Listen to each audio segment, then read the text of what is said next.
எனக்கு சுமார் ஒரு 5லிருந்து 7 லட்சம் லிட்டர் தண்ணி தான் அதிகப்படியாக இங்கே சேமிக்க முடியும்.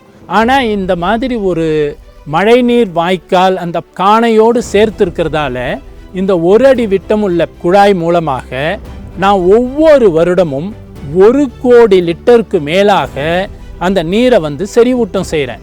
அது மட்டும் இல்லாமல் சுமார் 1 கிலோமீட்டர் அளவுள்ள சுற்று வட்டாரத்தில் உள்ள 60லிருந்து 70 கிணறுகளுக்கு, அதுக்கப்புறம் ஆழ்துளை கிணறுகள் அனைத்தும் இப்போ 5 வருடமாக இந்த செறிவூட்டலுக்கு பின்னாடி நல்ல வகையில் தண்ணீர் அவங்களுக்கு கிடைக்குது, அனைவருக்கும் பயனுள்ள வகையில் அமைகிறது.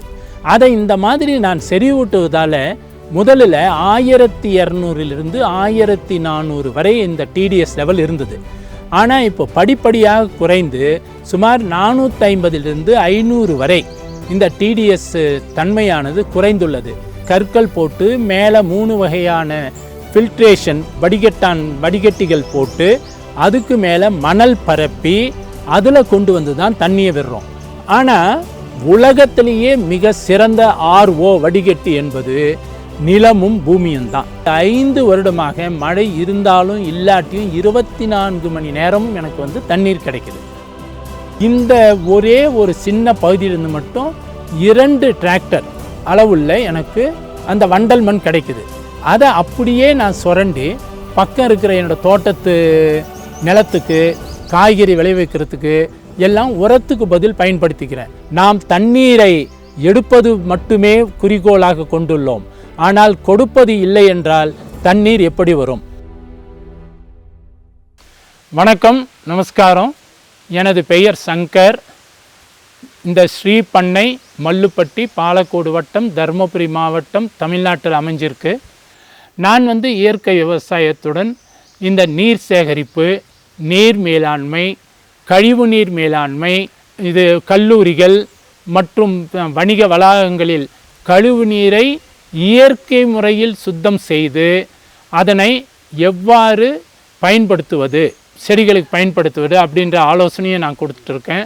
அது மட்டுமல்ல, இந்தியாவில் மட்டுமில்லாது மொரீஷியஸ் போன்ற வெளிநாடுகளிலும் இயற்கை விவசாயம் சம்பந்தப்பட்ட பல கருத்தரங்குகள், மேலும் நீர் மேலாண்மை பற்றிய பல கருத்தரங்களில் பேசியிருக்கேன்.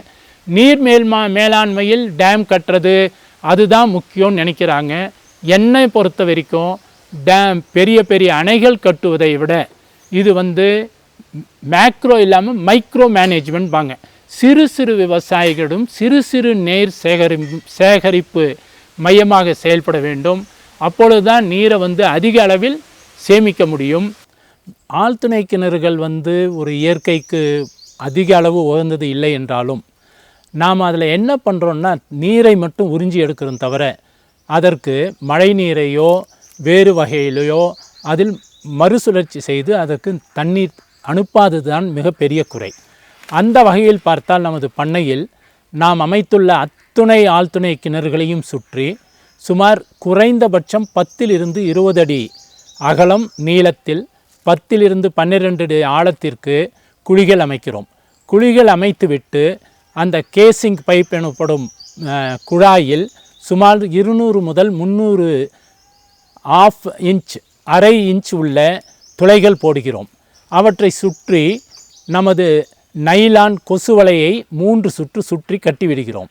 கட்டிவிட்டு அடியிலிருந்து சுமார் 5 அடிக்கு பெரிய பாறாங்கற்கள் 1 முதல் 1.5 அடி உள்ள உடைந்த வீணாகும் கற்கள், செங்கல், தூள்கள் ஆகியவற்றை விட்டு நிரப்புகிறோம். அதை நிரப்பிட்டு என்ன பண்ணுறோன்னா அதுக்கு மேலே 1.5 இன்ச்சு இந்த கருங்கல் ஜல்லி வச்சு 1 அடி போடுறோம். அதுக்கு மேலே 3/4 இன்ச்சு ஜல்லி 1 அடி போடுறோம். அதுக்கு மேல் மணல் கப்பியோ அல்லது சிறு ஜல்லியோ போட்டு அதை ஒரு 3 அடி குழி அப்படியே விட்டு விடுகிறோம். அந்த குழிக்கு நமது சுற்று நிலத்திலிருந்தும் வண்டி பாதையிலிருந்தும் மேலும் வாய்ப்பு இருந்தால் பக்கத்தில் உள்ள ஓடை முதலியவற்றிலிருந்து தண்ணீரை கொண்டு வருவதற்கான வாய்ப்பு ஏற்படுத்தி கொடுக்கிறோம். இதன் மூலமாக ஒவ்வொரு வருடமும் இங்கு நீங்கள் பார்த்து கொண்டிருக்கும் இந்த ஆழ்துளை கிணற்று குழியில் சுமார் 1 கோடி லிட்டர் தண்ணீரை நாம் உள்ளே அனுப்புகிறோம். இந்த ஆழ்துளை கிணறானது ஆரம்பத்தில் எனக்கு 1/2 இன்ச் என்பார்கள். அந்த அளவு மிக சிறிய அளவிலேயே தண்ணீர் கிடைத்தது. 2-3 வருடம் இந்த நீர் செறிவூட்டுதல் செய்ததன் மூலமாக தற்போது 2 இன்ச் அளவுள்ள தண்ணீர் தொடர்ந்து எனக்கு கிடைத்து வருகிறது. இவ்வாறாக நாம் நமது ஆழ்துளை கிணறுகள் ஒவ்வொன்றும் வீடாக இருந்தாலும் சரி, குடியிருப்புகளாக இருந்தாலும் சரி, மேலும் பெரிய பெரிய ஆலைகள், பள்ளிகள், கல்லூரிகள் என அனைத்து இடங்களிலும் மிகவும் சிறப்பாக செய்யலாம். நாம் தண்ணீரை எடுப்பது மட்டுமே குறிக்கோளாக கொண்டுள்ளோம். ஆனால் கொடுப்பது இல்லை என்றால் தண்ணீர் எப்படி வரும்? நமது வங்கி கணக்கில் பணம் இல்லை என்றால் நம்மால் எடுக்க முடியுமா? அத்தகைய ஒரு சூழ்நிலையை நாம் கருத்தில் கொண்டு ஒவ்வொரு விவசாயியும் ஒவ்வொரு குடிமகனும் இதை கண்டிப்பாக மிக நல்ல முறையில் செய்தால் எந்த காலத்திலும் நீர் தட்டுப்பாடு என்பதே வராது. எனவே இந்த ஆழ்துளை கிணறு செறிவூட்டுதல் மிக சிறப்பான ஒரு முயற்சி, நல்ல பலன் தரக்கூடியது. நாம் இந்த மழைநீர் சேகரிப்பு, இந்த ஆழ்துளை கிணற்றுக்கு நீர் செறிவூட்டுதல் போது ஒரு விஷயத்தில் கவனமாக இருக்க வேண்டும். விவசாய ஆழ்துளை கிணறாக இருந்தால் பக்கமுள்ள ஓடை, ஏரி, நிலம் முதலியவற்றிலிருந்து தண்ணீரை நாம் உள்ளே செலுத்தலாம். ஆனால் அதில் சில அசுத்தங்கள், சில கெமிக்கல் ரசாயனங்கள் கலக்க வாய்ப்புள்ளது. எனவே குடிநீருக்காக பயன்படுத்தக்கூடிய எந்த ஒரு ஆழ்துளை கிணற்றிலும் இவ்வாறு வெளியிலிருந்து வரக்கூடிய நீரை செறிவூட்டுதல் கூடாது. அதற்கு வீட்டில் மொட்டை மாடியிலிருந்தும் வீட்டை சுற்றியுள்ள பரப்பிலிருந்தும் எந்த ஒரு அசுத்தங்களோ அல்லது ரசாயனங்களோ கலக்காமல் சுத்தமான நீரை மட்டுமே உள்ளே செலுத்த வேண்டும். அப்பொழுதுதான் நீர் கெடாமல் சுத்தமாக இருக்கும். இதை முக்கியமாக கருத்தில் கொள்ள வேண்டும். நாம் இந்த ஆழ்துளை கிணறு இவ்வாறு செறிவூட்டிய பின் அந்த மேல் பகுதிக்கு வந்தவுடன் சுமார் 2-3 அடி குழியில் விட்டு இவ்வாறாக ஒரு செங்கல் மூலமாகவோ கருங்கல் மூலமாகவோ ஒரு சுவர் எழுப்பது நன்று.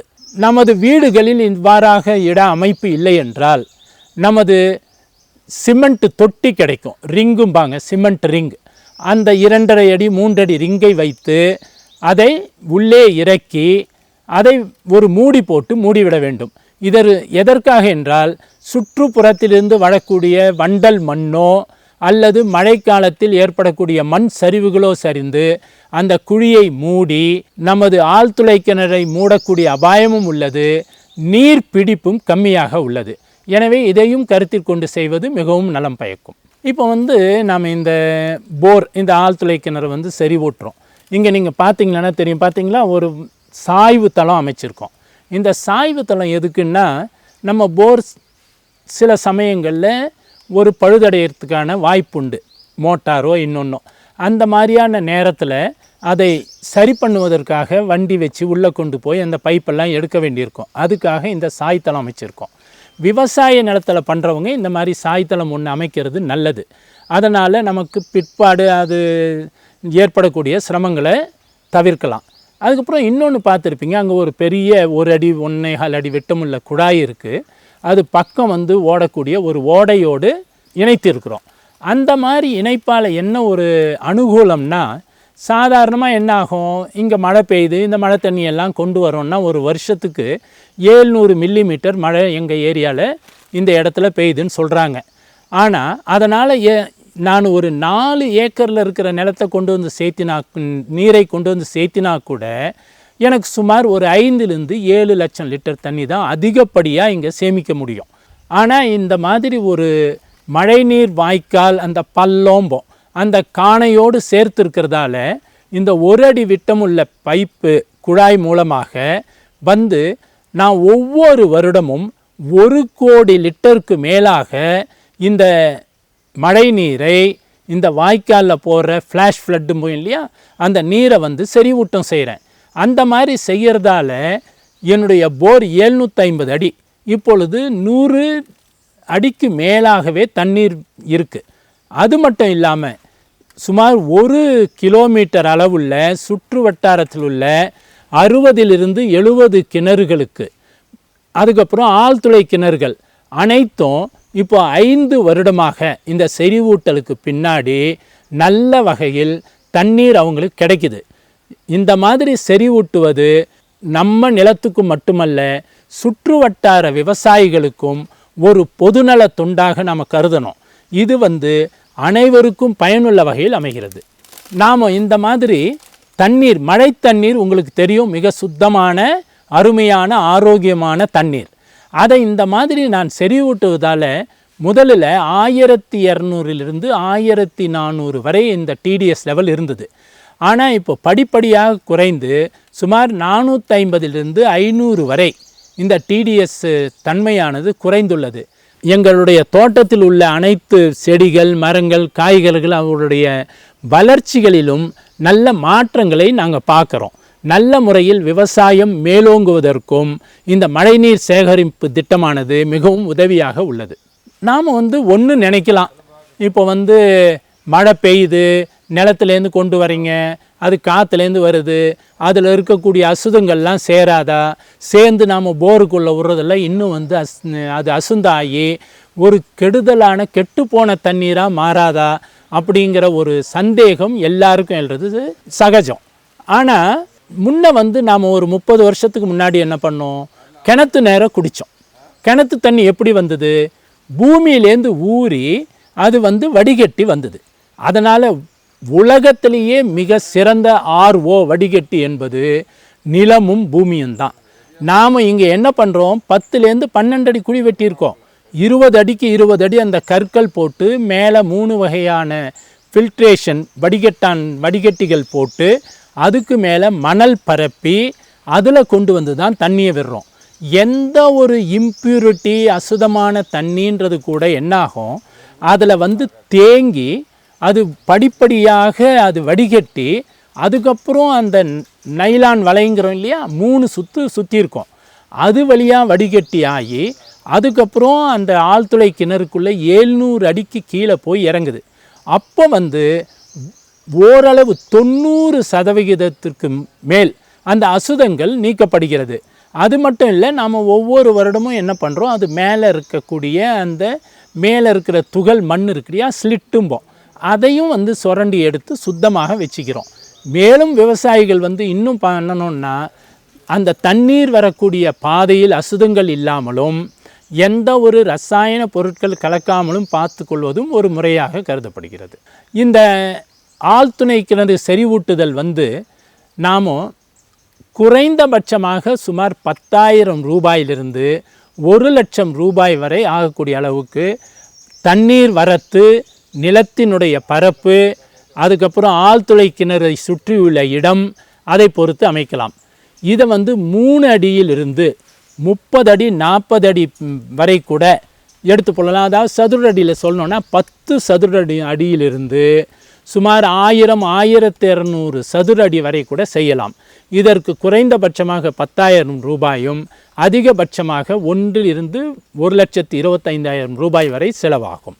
அதுவும் நாம் நம்ம வீட்டு பக்கம் இருக்கிற கற்கள், நமது கிணத்துலேருந்து கம்ப்ரெஷரில் உடைச்ச கற்கள், அந்த மாதிரி உள்ளூரில் இல்லைன்னா நம்மக்கிட்டே இருக்கிறத பயன்படுத்துகிறோம், நம்மக்கிட்ட இருக்கிற ஆளுங்களை வச்சு செய்கிறோன்னா செலவை பாதியாகவும் குறைக்கலாம். ஆனால் இதில் கிடைக்கக்கூடிய பலன்கள் எண்ணில் அடங்காது. ஒரு புதிய ஆழ்துளை கிணறு போட்டு தண்ணீர் வருதா இல்லையான்னு ஜோசியம் சொல்ல முடியாது. அதில் ஒரு ரிஸ்க் எடுத்து பண்ணுறதை விட அது சுமார் 5 லட்சம் ரூபாய் ஆகும். அதைவிட இந்த 50,000 ரூபாய் செலவு செய்து ஓரளவு செய்யக்கூடிய இந்த ஆழ்துளை கிணற்றில் கிடைக்கக்கூடிய பலன் கண்கூடாக நாங்கள் பார்த்துருக்குறோம். நான் முன்னையே சொன்ன மாதிரி 1/2 இன்ச்சில் இருந்தது, இப்பொழுது 2 இன்ச்சு. அப்போ என்ன, 4 போர்வில் போடக்கூடிய அளவுக்கு எனக்கு கிடைச்சிருக்குன்னா நீங்கள் பார்த்துக்கலாம். அதுக்கப்புறம் இன்னொன்று என்னென்னா, நாம் இந்த முறை இந்த மாதிரி செறிவூட்டல் செஞ்சிட்டோம், ஒரு மழை பெஞ்சிடுச்சு அப்படின்னு உடனடியாக அதனுடைய பலன் எதிர்பார்க்க முடியாது. விவசாயிகள் குறைந்தபட்சம் 2 மழைக்காலங்கள் போகணும். அப்போ தான் அது முழு பலன் தெரியும். ஏன்னா அப்போ தான் அந்த செறிவூட்டல் நிறைவுறும். நாம் எடுத்த உடனே செய்ய முடியாது. இது செஞ்சு சுமார் 8 வருஷம் ஆகுது. முதல்ல 2 வருஷம் மிக சுமாரான மழை. அப்போவே எனக்கு ரிசல்ட் தெரிய ஆரம்பிச்சிது. இருந்தாலும் இந்த 5 வருடமாக மழை இருந்தாலும் இல்லாட்டியும் 24 மணி நேரமும் எனக்கு வந்து தண்ணீர் கிடைக்குது. அதனால் 1 இல்லை 2 மழைக்காலங்கள் நாம் பொறுத்திருக்கணும். அப்போ தான் முழு பலன் தெரியும். அதில் இன்னொன்று என்னென்னா, எந்த அளவுக்கு நமக்கு மழை வருதுன்னு இந்த பாருங்கள், இங்கே வந்து கேனல்லேருந்து நாம் இந்த வாய்க்கால்லேருந்து ஒரு அடி பைப்பில் தண்ணி இது வந்து இணைப்பு கொடுத்துருக்கோம். அதனால் என்ன ஆகும், மிக வேகமாக அந்த தண்ணி வரும். வரைச்ச நீங்கள் வந்து அது சிமெண்ட் தொட்டி மாதிரி ரொம்பி வெளியில் வழியுமா அப்படிங்கிற சந்தேகம் வரும். அந்த மாதிரியான வாய்ப்பு மிக குறைவு. ஏன்னா நாம் செய்திருக்கிற அமைப்பின் மூலமாக ஒரு நிமிடத்திற்கு சுமார் 5 to 6000 லிட்டர் தண்ணீர் வரை உறிஞ்சக்கூடிய தன்மை உண்டு. அது உள்ளே வந்து அந்த நிறைய ஓட்டைகள் சுமார் 300 to 400 ஓட்டை 12 அடி ஆழம் போட்டிருக்கோம். அதன் மூலமாக வடிகட்டிய தண்ணீர் மிக வேகமாக உள்ளே இறங்கும். அதையும் மீறி வழிந்தாலும் சுற்று வட்டத்தில் நமக்கு வந்து நிலம்தான் இருக்குது. நிலத்தில் நீங்கள் பார்த்தீங்களன்னா அங்கங்கே குழிகள் வெட்டி அங்கங்கே நாங்கள் வந்து வரப்பு 2 அடி 3 அடி வரப்பு வச்சுருக்கோம். அதுலேயும் நீர் தேங்கி அதுவும் ஒரு செறிவூட்டலுக்கு நல்ல ஒரு பலன் கொடுக்குது. அது மட்டும் இல்லை, சுற்று வட்டத்தில் உள்ள அத்தனை மரங்களும் செழிப்பாகவும் நல்ல பசுமையோடும் நல்ல பலன் கொடுக்க வகையிலையும் அமையுது. அதனால் இது ரொம்பிடும் வழிஞ்சிடும் நமக்கு வேஸ்ட்டு அப்படின்ற நினைப்பே வேண்டாம். இதனால் வந்து நாம் வெறும் சிமெண்ட் தொட்டியில் 4000 லிட்டர் 3000 லிட்டர் தான் சேமிக்க முடியும். ஆனால் ஒரு மழை வந்தாலே இந்த 2 மணிலேருந்து 3 மணி நேரம் வாய்க்கால் எனக்கு தண்ணி போனாலே சுமார் 7 to 9 லட்சம் லிட்டர் தண்ணீர் நான் வந்து உள்ளே அனுப்புகிறேன். ஒவ்வொரு விவசாயியும் ஒவ்வொரு குடிமகனும் நமது தலையாய கடமை அப்படின்னு நினச்சிட்டு ஒவ்வொரு சொட்டு மழை நீரையும், அது சம்பாக இருந்தாலும் சரி அல்லது நகரங்களில் செய்யக்கூடிய மழைநீர் தொட்டி மூலமாக இருந்தாலும் சரி, அனைத்து மழை நீரையும் சேமித்தால் இந்த ஃப்ளாஷ் ஃப்ளட்டும்பாங்க, நகரங்களில் மிகுந்த ஒரு வெள்ள பாதிப்பு ஏற்படுது, அதை முழுவதையும் 100க்கு 100% தீர்க்க முடியும். நீங்கள் இப்போ பார்த்துருப்பீங்க, பக்கம் வந்து ஒரு மழைநீர் வாய்க்கால் போகுது. இது பள்ளம் காணன்னு நம்ம சொல்லுவோம். அதை வந்து அப்படியே விட்டால் என்னாகும், மண்ணை அரிச்சிட்டு அங்கங்கே அரிப்புகள் ஏற்படுத்தி கரையை உடைச்சிட்டு ஏரிக்கோ அங்கே போய் என்ன ஆகுது, அந்த அதிகப்படியான தண்ணீர் வீணாக பக்கத்தில் இருக்க வயலுக்கெல்லாம் போய் வீணாகுது. அதை தடுக்கிறதுக்காக நாங்கள் என்ன பண்ணோன்னா, இந்த இது வாய்க்காலில் இந்த காணையில் ஒரு 100 அடி 120 அடிக்கு ஒரு இடத்துல நீங்கள் பின்னாடி பார்க்குறீங்க இல்லையா, அந்த மாதிரியான ஒரு தடுப்பணையை அங்கங்கே கட்டியிருக்கிறோம். அதனால் என்னங்க பிரயோஜனம், தடுப்பணை கட்டுறது, தடுப்பணை கட்டினா வந்து வழியாதா, பக்கம் இருக்கிற கரை உடையாதா அப்படின்னு உங்களுக்கு சந்தேகம் வரலாம். அப்படி இல்லாமல் ஒன்றும் இல்லை. இந்த மாதிரியான தடுப்பணை கட்டுறதுல மிகப்பெரிய ஒரு அனுகூலம் என்னென்னா, நம்முடைய தண்ணீர், இது காட்டாறு தண்ணீர் மிக வேகமாக வரும். அந்த ஓடி வர தண்ணீரை நாம் நடக்க வைக்கிறோம். நடக்கிற தண்ணீரை அந்த தடுப்பணையால் நிற்க வைக்கிறோம். நிற்க வச்சு அதை வந்து உட்கார வச்சு உள்ள நீரோட்டத்தை பக்கம் நிலத்து மூலமாக சுமார் 300 to 500 மீட்டர் தூரத்துக்கு சுற்றளவு உள்ள இடத்துக்கு உள்ள மரங்களுக்கு அடியிலேயே ஒரு நீர் பாய்ச்சுவது போல் அந்த வேருக்கு வந்து அது நல்ல நீரோட்டத்தை கொடுக்குது. ஒன்று. அதுக்கப்புறம் இந்த ஒரு 100 அடி 120 அடிக்கு ஒரு 7 to 8 அடி உயரம் உள்ள தண்ணீர் தேங்கிறதுல சுமார் நமக்கு ஒரு 2 to 3 லட்சம் லிட்டர் தண்ணீர் அளவை பொறுத்து தேக்கமடையுது. அதுக்கப்புறம் இதை எப்போ நான் கற்றுக்கிட்டேன்னா, சுமார் 1990 35 வருஷத்துக்கு முன்னாடி கோவைக்கு நான் ஒரு படிப்புக்காக, விவசாயம் சம்மந்தப்பட்ட படிப்புக்காக போன போது அங்கே ஒரு நண்பருடைய நிலத்தில் போனச்ச பார்த்தேன். அதுக்கப்புறம் அதை வந்து இங்கே செயல்படுத்துவதற்காக இந்த ஒரு தடுப்பணை கட்டினோம். இந்த தடுப்பணை கட்டினதும் அந்த தடுப்பணையை பார்ப்பதற்காக நமது தருமபுரி மாவட்ட ஆட்சியாளர் மற்றும் அனைத்து துறை சம்பந்தப்பட்ட வல்லுநர்கள் சுமார் 20 பேர் வந்து இந்த தடுப்பணை அப்படிங்கிற ஒரு கான்செப்ட், அதை பற்றிய ஒரு விழிப்புணர்வே இல்லாத ஒரு நேரம், அதை வந்து பார்த்துட்டு அவர் மிகவும் மகிழ்ச்சி அடைந்து உடனடியாக பிடபிள்யூடி இருக்கு இல்லையா, அவங்கள கூப்பிட்டு இந்த மாதிரியான தடுப்பணையை ஒரு மாடலாக முன்மாதிரியாக எடுத்துட்டு இங்கே நமது தருமபுரி மாவட்டம் முழுசும் வறட்சி பகுதியில் இதை கட்டித்தாங்க அப்படின்னாங்க. அதற்கப்புறம் ஆயிரக்கணக்கில் சுமார் 1,00,000க்கு மேற்பட்ட தடுப்பணைகளை இன்று வரை அந்த கட்டமைப்போடு கட்டி தந்துட்டு இருக்காங்க. ஈவன் நான் இந்த பள்ளத்தில் கூட, இந்த காணையில் கூட ஒரு 2 தடுப்பணைகளை அரசாங்கம் வந்து நமக்கு கட்டி கொடுத்துருக்கு. அதே முறையில் கட்டி கொடுத்தாலும் இது ஒவ்வொரு முறையும் இப்போ வந்து வறட்சியாக தெரியலாம். ஆனாலும் இந்த வறட்சியில் என்ன ஆகுது, இந்த மழை, இந்த இலை தலைகள்லாம் உள்ளே உழுது இல்லைங்களா, அது வந்து அந்த மழை நீர் வரும்போது மக்கி மிக சிறந்த உரம் ஆகுது. அது மட்டும் இல்லை, மழை நீர் உங்களுக்கு தெரியும், காட்டிலேருந்து வரைச்ச லேசாக மண்ணெல்லாம் அரிச்சிட்டு மேல் மணப்பு அந்த வண்டல் மண்ணோடு தான் வரும். இங்கே வந்து மழை நீரானது தேங்கிறதால அந்த வண்டல் மண் முழுவதும் ஒவ்வொரு வருஷமும் எனக்கு வந்து சுமார் இந்த ஒரே ஒரு சின்ன பகுதியிலிருந்து மட்டும் 2 டிராக்டர் அளவுள்ள எனக்கு அந்த வண்டல் மண் கிடைக்குது. அதை அப்படியே நான் சுரண்டி பக்கம் இருக்கிற என்னோடய தோட்டத்து நிலத்துக்கு காய்கறி விளைவிக்கிறதுக்கு எல்லாம் உரத்துக்கு பதில் பயன்படுத்திக்கிறேன். அதனால் இந்த 100 அடி அளவுள்ள ஒவ்வொரு இதுலேயுமே சுமார் 5,000 ரூபாய் மதிப்புள்ள உரம் கிடைக்கிற அளவுக்கு சமமாகுது. அது மட்டுமல்ல, சுற்றியுள்ள மரங்கள் சுமார் 1000 மரங்களுக்கு நீரானது வேருக்கு வந்து கிடைச்சிடுது. அதனால் அதிக அளவு தண்ணீர் பாய்ச்சவோ அல்லது அதனை பாதுகாக்கவோ வேண்டாம். மிக வறட்சியான ஒரு மாவட்டம், வறட்சியான ஒரு பகுதி. அதில் கூட 3 மாதமாக சுமார் ஒரு துளி மழை கூட இல்லை. அப்படி இருந்து கூட நீங்கள் பார்க்குறீங்க ஓரளவு பசுமையாகவும் நல்ல முறையிலையும் இருப்பதற்கு காரணம், நாங்கள் இந்த மழை நீரை இந்த தடுப்பணைகள் மூலம் அங்கங்கு சேமிப்பது மிக முக்கியமானது காரணமாகும்.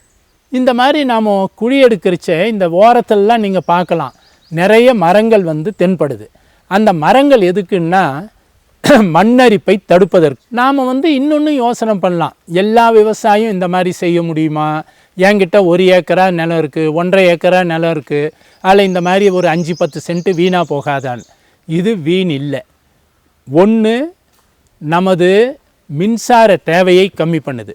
அதுக்கப்புறம் நம்ம ஆழ்துளை கிணறு இல்லைனா கிணத்துலேருந்து தண்ணியை அதிக அளவு இறைக்கிறச்சு என்ன ஆகுது, தண்ணி வற்றி போயிடுது, நம்ம பயிர்கள் காய்வதற்கான வாய்ப்புள்ளது. ஆனால் இந்த மாதிரி ஒரு குழி அமைப்பின் மூலமாக 2 லட்சம் 3 லட்சம் தண்ணீரை ஒவ்வொரு வருடமும் 4-5 முறைனா கூட ஒரு 15லேருந்து 20 லட்சம் லிட்டர் தண்ணீர் சேமிக்க முடியும். அந்த தண்ணி எங்கே போகுது? நம்ம நிலத்தில் இருக்கிற மரங்களுக்கு, நம்ம நிலத்துக்கு அடியில் வந்து நீரோட்டத்தோடு அப்படியே தான் இருக்கும், எங்கேயும் போகாது. அதுக்கப்புறம் அடியிலேயே தண்ணீரோட அந்த ஈரத்தன்மை இருக்கிறதால மேலே காஞ்ச மாதிரி இருந்தாலும் அடியில் வந்து ஈரத்தன்மை இருக்கும். 1 அடி 2 அடி குழி இப்போ எடுத்து பார்த்தா கூட எங்கள் நிலத்தில் அடியில் ஈரம் தென்படுது. அதுக்கப்புறம் அதை விட முக்கியமானது, ஒவ்வொரு மனிதனுக்கும் தேவை வந்து மரம் வந்து மிகச்சிறந்த ஆக்சிஜன் தருது. அதுக்கப்புறம் அதிலிருந்து விழக்கூடிய இலைகள், அதுவும் வேப்ப மரம் அந்த மாதிரியான நம்ம நாட்டு மரம் வச்சா 1 ஏக்கருக்கு 4 மரம் இருந்ததுன்னா ஒரு பூச்சி புழு கூட நம்முடைய தோட்டத்துக்குள்ளே வராது. அந்த இலைகள் வந்து மிக சிறந்த உரமாகவும் பூச்சி எதிர்ப்பானாகவும் செயல்படுது. அந்த மாதிரி பண்ணுறதால விவசாயிக்கு அதை விட மிக முக்கியமானது, ஒரு 15-20 வருஷம் ஆச்சுன்னு வச்சுக்கிங்க, ஒரு கல்யாணம் பண்ணணும் இல்லைன்னா ஒரு நமக்கு வீடு கட்டணும் அப்படின்னா 4 தேக்கு மரம் இருந்ததுன்னா ஒரு 2-3 லட்சம் ரூபாய் அளவுள்ள மர துண்டுகள் நமக்கு கிடைக்கும். நாம் வந்து அதை ஒரு பணம் தரக்கூடிய ஒரு லாபகரமான ஒரு தொழில்தான். நமது விவசாயத்தை விட உண்மையை சொல்லணுன்னா மிகச்சிறந்த லாபம் மிக குறைந்த உழைப்பில் கிடைக்கணும் அப்படின்னா ஒவ்வொரு விவசாயியும் அவருடைய நிலத்தில், அது வெறும் 20 சென்ட்டாக இருந்தாலும் சரி 200 ஏக்கராக இருந்தாலும் சரி, 10% நீராதாரத்தை மேம்படுத்தவும் 10% மரங்கள் நடவும் பயன்படுத்த வேண்டும் என்பதுதான் என்னுடைய கருத்து. இந்த மாதிரி அமைப்பானது என்னென்னா, நாங்கள் ஒரு 10 அமைப்பு ஏற்படுத்தியிருக்கிறோம். இது எப்படி செயல்படுதுன்னா, ஒவ்வொரு குழியிலும் நீர் நிரம்பி அங்கேயே வந்ததுடைய வேகம் தடைப்படுது. அதனால் அரிப்பு ஏற்படுறதில்லை. நான் முன்னையே சொன்ன அந்த வண்டல் மண் கீழே தங்கி எனக்கு உரமாகவும் பயன்படுது. அது அடுத்த குழிக்கு நின்று நிதானமாக வரதால் நமக்கு வந்து அனைத்து குழிகளிலும் தண்ணீர் தேங்கி அதுக்கப்புறம்தான் ஒரு பொது ஏரி அந்த மாதிரியான போகுது. அதனால் இந்த மாதிரியான ஒரு காணை பள்ளம் இருக்கக்கூடிய அனைத்து இடத்திலும் அரசாங்கத்தை மட்டும் நாம் நம்பாமல் நாமளும் நம்மால் இயன்ற அளவு செய்யலாம். இது ரொம்ப ரொம்ப ரொம்ப சுலபமான ஒன்று. இது சுமார் ஒரு 4000 ரூபாயிலேருந்து 5000 ரூபாயிலேயே மிக எளிதாக செய்துவிட முடியும். இதுக்கு செலவு மிக அதிகம் கிடையாது. ஆனால் அதனால் ஏற்படக்கூடிய பலனுக்கு நாம் பணத்தால் எந்த ஒரு மதிப்பையும் சொல்ல முடியாது. அந்த மாதிரி மதிப்பில்லாத ஒரு வரத்து நமக்கு கிடைக்கும். நீங்கள் பார்த்தீங்கன்னா இங்கே பாருங்களேன், இங்கே ஒரு பெரிய குழி ஒன்று இருக்குது. இது என்னென்னா ஒரு சின்ன பண்ணைக்குட்டை மாடல் மாதிரின்னு சொல்லலாம். இந்த மாதிரி எங்களுடைய சுமார் இங்கே ஒரு 10 ஏக்கர் நிலத்தில் 30லேருந்து 35 குட்டைகள் நாங்கள் ஏற்படுத்தியிருக்கோம். தோராயமாக ஒவ்வொரு ஏக்கருக்கும் 3லேருந்து 4 குட்டைகள்.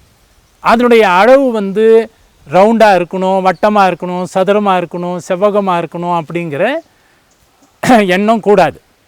நமக்கு வாய்ப்பு எங்கெல்லாம் இருக்கோ, இந்த மாதிரி ஒரு மரம் இருக்குன்னா கூட அந்த மரத்தை சுற்றி ஒரு பள்ளம் எடுத்து சுற்றிலும் பார்த்திங்கன்னா மூங்கில் நெட்டு இருக்கும், ஜாதிக்காய் நெட்டு இருக்கும்.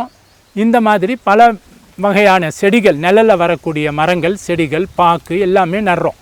இந்த மழை தண்ணீர் இருக்கு இல்லைங்களா, முக்கியமாக அது நமது நிலத்தில் ஓடி மண்ணரிப்பை ஏற்படுத்தி அதிகப்படியான தண்ணீர் என்ன பண்ணுது, தேங்கிச்சுன்னா நம்ம வயலில் என்ன ஆகுது, வேர் அழுகி போகுது, மரங்கள் செடிகள் செத்து போகுது இல்லைங்களா. அதை தவிர்ப்பதற்காக இந்த மாதிரி ஒரு பண்ணைக்குட்டை, இந்த மாதிரி ஒரு சின்ன குட்டை நிலத்துடைய மட்டத்தை விட ஒரு 5 அடி 6 அடி கீழே இருக்கணும். அப்போது அதிகப்படியான அந்த நிலத்தில் இருக்க தண்ணி நம்ம இந்த பண்ணைக்குட்டையில் இறங்கி அந்த வேரழுகளை தடுக்குது. ஒன்று. இன்னொன்று, சரி அந்த வெயில் வந்துடுச்சு, வயல் காயுது, என்ன பண்ணுதுன்னா திரும்ப இந்த பண்ணைக்குட்டையில் இருக்க தண்ணி அந்த சின்ன சின்ன ஓட்டை வழியாக அது உறிஞ்சப்பட்டு அந்த செடிகளோட வேருக்கு போய் அங்கே அது நல்ல நீரோட்டத்தை ஏற்படுத்தி கொடுக்குது.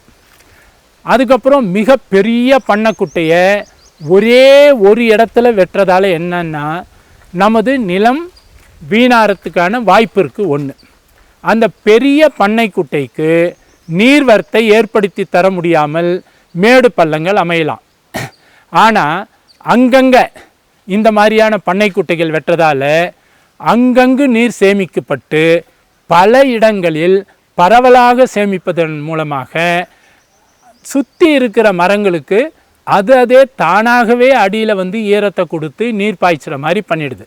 அதனால் மரங்களுடைய வளர்ச்சி, அதுக்கப்புறம் நம்ம விவசாயத்தோட வளர்ச்சி எல்லாமே நல்லா இருக்கும். அது மட்டும் இல்லை, பக்கம் ஒரு கிணறு இருக்குதுன்னு வச்சுக்கிங்க. இங்கே பாருங்கள், பின்னாடி ஒரு கிணறு இருக்குது. அந்த கிணத்துக்கான நீரோட்டத்தை அதிகப்படுத்துது. அந்த கிணறு நீர் வற்றாமல் பாதுகாக்குது. அதனால் நமக்கு தண்ணீரை வருடம் முழுசும் பயன்படுத்தக்கூடிய ஒரு வாய்ப்பையும் ஏற்படுத்தருது. இன்னும் சொல்லணுன்னா இந்த பண்ணைக்குட்டையில் இந்த இலையுதிர் காலம், இப்போ இலையுதிர் காலம் இந்த மார்ச், பிப்ரவரி, மார்ச், ஏப்ரலில் விடக்கூடிய அத்தனை இலைகளும் ஒரு உரக்குழி மாதிரி அதில் சேமிக்கப்படுது. சேமிக்கப்பட்டு ஜூன், ஜூலை, ஆகஸ்ட், செப்டம்பர் அந்த மாதத்தில் நமக்கு மழை தண்ணீர் வருது. வண்டலோடு கலந்து வர அந்த மழை தண்ணீர் அது மேலே விழுந்து ரொம்பறச்ச அது மக்கி நல்ல உரமாக மாறுது.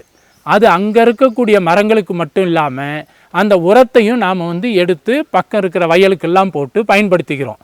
அந்த மாதிரி இது நீராதாரத்தை கொடுக்குது, இலைத்தலைகளை மக்க வைக்குது, உரமாக மாற்றி தருது. அதுக்கப்புறம் அங்கங்கு பரவலாக்கப்படுகிறது. இந்த அதிகாரம் பரவலாக்கப்படுவது போல நீர் சேமிப்பானது நமது நிலம் முழுவதுமாக பரவலாக்கப்பட்டு அத்துணை மரங்களும் நல்ல உயிரோட்டத்தோடு இருக்குது.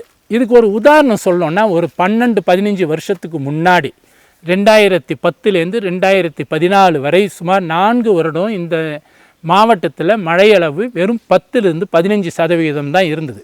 100-150 mm தான் மழை பெஞ்சுது. அந்த நேரத்தில் இந்த கட்டமைப்புகளை நாங்கள் செய்யலை. அதனால் என்னுடைய மாமரங்கள் ஒரு 300 மாமரம், ஒரு 250 தென்னை மரம் வந்து முழுவதுமாக காய்ந்து கருகிவிட்டது. அதுக்கப்புறம் இதை பற்றி தெரிந்த வல்லுநர்கள், அதுக்கப்புறம் நிறைய நீர் பற்றிய அறிஞர்களோடெல்லாம் பேசி இத்தகைய ஒரு சிறிய கட்டமைப்புகள் செஞ்சதால் 2015க்கு அப்புறம் ஒரே ஒரு சிறிய செடி கூட என்னோடய நிலத்தில் வந்து காயலை. இதுக்கு வந்து மிக முக்கியமான காரணம் இத்தகைய கட்டமைப்புகள். அதுக்கும் மேலே வந்து சுற்றி நீங்கள் பார்த்தீங்களான்னா ஒரு பசுமை காடு நாங்கள் உருவாக்கியிருக்கோம். இத்தகைய ஒரு காடு உருவாவதற்கு திரு சத்குரு அவர்களுடைய வழிகாட்டுதல் படி ஈஷாவின் மூலமாக எங்களுக்கு வேண்டிய மிகவும் அரிதான மர வகைகள் கூட மிக குறைந்த விலைக்கோ சில சமயம் இலவசமாக கூட கிடைச்சிது. அதனால் மரம் நடுவதிலும் மரத்தை வந்து அதிக அளவில் பயன்படுத்துறதுலேயும் ரொம்ப ஆர்வமும் ஈடுபாடும் வந்தது. இப்போ நீங்கள் பின்னாடி பார்த்துருக்க குழி வந்து சுமார் 60 அடிக்கு 70 அடி நீளம் அகலம். அதாவது ஒரு 4000 சதுரடி ஒரு 10, ஸோ 40,000 கன அடி. 40,000 கன அடின்னா சுமார் 12 லட்சம் லிட்டர் தண்ணீர் இது வந்து சேமிக்குது. ஏன்னா பக்கம் ஒரு வாய்க்கால்லேருந்து தண்ணீர் வர மாதிரி பண்ணியிருக்கோம். அதனால் இதை கொஞ்சம் பெருசாக வெட்டியிருக்கோம். இதை விட சின்ன குழிகள் நிறைய ஒரு 30-40 குழிகள் இருக்குது. இது வந்து ஒரே அளவில் இருக்கணும் அப்படிங்கிற அவசியம் இல்லை. வெறும் 100 சதுரடியிலேருந்து கூட ஆரம்பிக்கலாம். ஒரு குழி இருக்கலாம், 50 குழி கூட நாம் பண்ணலாம். அதில் எந்த ஒரு பாதிப்பும் இல்லை. அதே மாதிரி ஆழமும் 10 அடிங்கிறது 4 அடியிலேருந்து எவ்வளவு ஆழம் 15-20 அடி ஆழம் வரைக்கும் கூட செய்யலாம். நில அமைப்புக்கு ஏற்றவாறு அதை செஞ்சுக்கிறது நல்லது. இதை வந்து நாங்கள் பார்த்திங்களான்னா 2 வகையான அமைப்பு இதில் இருக்குது. முதல்ல ஒரு பெரிய குழி ஒன்று பண்ணியிருக்கோம். அதுக்கு நடுவில் மரத்தை சுற்றி வந்து ஒரு வட்டமாக ஒரு 4 அடி ஆழத்துக்கு ஒரு 3 அடி அகலத்துக்கு ஒரு குழி எடுத்திருக்கோம். அது எதுக்குன்னா எப்போவுமே மேலே தண்ணி நிறைய கம்மியாக இருக்குதுன்னு வைங்களேன், தண்ணி வந்து பூமியில் மிக வேகமாக உறிஞ்சப்பட்டு ஆவியாகிறதுக்கான வாய்ப்பு இருக்குது. அதுக்கப்புறம் அந்த தண்ணி வந்து சீக்கிரமாக வற்றினா நமக்கு வந்து தண்ணீருடைய பயன் வந்து கிடைக்காம போயிடும். அதனால் உள்ள இன்னொரு குழியை இன்னொரு 4 அடி ஆழத்துக்கு 5 அடி ஆழத்துக்கு நாம் எடுக்கிறதால அதில் அந்த நீரோட்டம் எப்பவும் இருக்குது.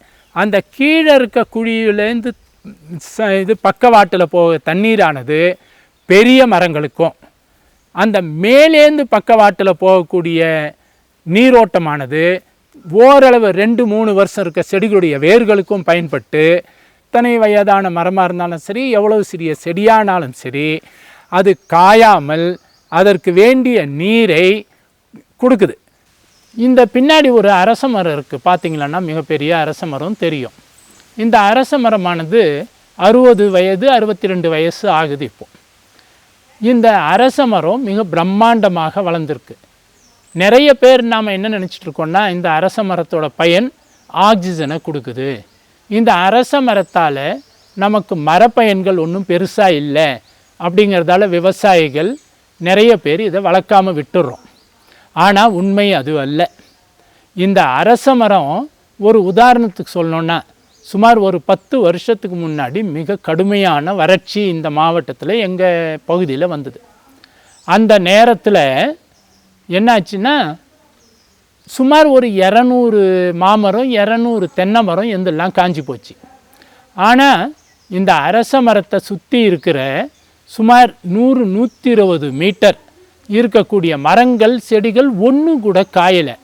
எனக்கு மிக பெரிய ஆச்சரியம் இது. இது என்ன அப்படின்னு எனக்கு தெரியல. என்னுடைய நண்பர் ஒருத்தர் மரத்தை பற்றிய மிக பெரிய ஆராய்ச்சியாளர், அவர்கிட்ட கேட்டேன். அவர் சொன்னார், ஐயா, இந்த அரச மரமானது மழை காலத்தில் நிறைய தண்ணீரை உள்ளே வந்து சேமித்து வச்சுக்கும். சேமித்து வச்சுட்டு இந்த மாதிரி வறட்சி காலத்தில் ஒரு தாய் தன் குழந்தைக்கு எப்படி பாலூட்டி காப்பாற்றுறாளோ அந்த மாதிரி அளவாக கொஞ்சம் கொஞ்சமாக அதனுடைய வேர்கள் மூலம், ஏன்னா இந்த அரச மரத்து வேர்கள் வந்து 100 அடி 150 அடி அளவிற்கு ஊடுருவி செல்லக்கூடியது. அங்கே இருக்கிற மரங்கள் செடிகள் கொடிகளை உயிரோட்டத்தோடு வச்சுருக்கோம். அதனால தான் இந்த மரத்தை சுற்றி உள்ள சுமார் 100-120 மரங்கள் வந்து பசுமையாகவும் மீதி இடத்துல இருக்க மரங்கள் காய்ந்தும் போயிடுச்சு அப்படின்ற ஒரு உண்மையை எனக்கு சொன்னார். அது எனக்கு மிகுந்த ஒரு ஆச்சரியத்தை ஏற்படுத்தியது. ஒவ்வொரு ஏக்கரால் 1-2 மரம் நெட்டால் கூட என்னை பொறுத்த வரைக்கும் இது ஒரு அனைத்து மரங்களுக்கும் ஒரு தாயாக விளங்கி அந்த மரம் செடி கொடிகளை வாடாமல் உயிர்ப்போடு வைத்திருக்கும் அப்படிங்கிறது என்னுடைய எண்ணம். அதோட உங்களுக்கே நல்லா தெரியும், உலகத்திலேயே 24 மணி நேரமும் சுத்தமான ஆக்சிஜன் காற்றை நம்முடைய வாழ்விற்கு தரக்கூடியது அரச மரம், மூங்கில், துளசி. இந்த 3 மட்டும்தான். பசுமை குழு மூலமாக இதுவரை சுமார் 30,000 மரங்களை நட்டதுடன் அதை பாதுகாத்தும் வருகிறோம் இந்த மாவட்டம் முழுவதும். மேலும் இந்த பள்ளி குழந்தைகளை ஈடுபடுத்தி மாணவர்கள் அறிவு மற்றும் ஆற்றல் மையம் என்ற ஒரு அமைப்பையும் ஏற்படுத்தி அவர்களுக்கு வழிகாட்டுவதோடு அவர்கள் மூலமாக மரம் நடுதல், ஊரை சுத்தம் பண்ணுதல், மேலும் பல விழிப்புணர்வு செயல்களையும் செய்து வருகிறோம். இதற்கு எங்களுக்கு அனைவரும் மிக்க பக்கபலமாக உள்ளார்கள்.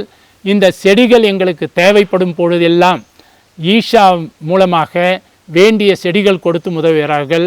அவர்களுக்கும் எங்களுடைய மனமார்ந்த நன்றிகள். நன்றி.